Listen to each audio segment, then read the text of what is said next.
السلام علیکم ورحمۃ اللہ وبرکاتہ۔ رسول کریم صلی اللہ علیہ وسلم کی ایک پیاری حدیث ہے، دوستو سن کے ضرور جانا۔ بہت ہی اہم اور بہت ہی پیاری حدیث مبارکہ ہے کہ رسول کریم صلی اللہ علیہ وسلم نے فرمایا، جو شخص کسی میت کو قرض میں خلاصی دے گا، اللہ تعالیٰ قیامت والے دن اس کی جان کو خلاصی دیں گے۔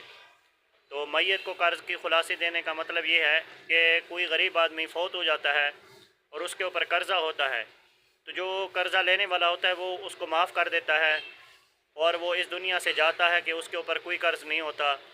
جن کا اس نے قرض دینا ہوتا ہے غریب آدمی نے، وہ فوت ہو جاتا ہے، اس کو آپ قرضہ معاف کر دیتے ہیں، تو اللہ تعالیٰ قیامت والے دن آپ کی جان کو خلاصی دے گا۔ اللہ تعالیٰ آپ کے گناہوں کو، اللہ تعالیٰ آپ کے جو آپ نے دنیا میں جرم کیے ہوں گے، اللہ تعالیٰ وہ ان کو معاف کر دے گا اس کے صدقے میں۔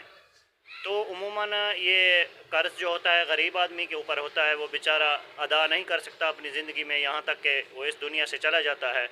تو اگر کوئی شخص کسی غریب آدمی کو اس کے فوت ہونے کے بعد قرض معاف کر دے گا، تو رسول کریم صلی اللہ علیہ وسلم کا اس کے ساتھ وعدہ ہے کہ اللہ تعالیٰ اس کو قیامت والے دن اس کی جان کو خلاصی دے دیں گے، جیسے اس نے دنیا میں اس کو قرض سے خلاصی دی ہے۔ والسلام۔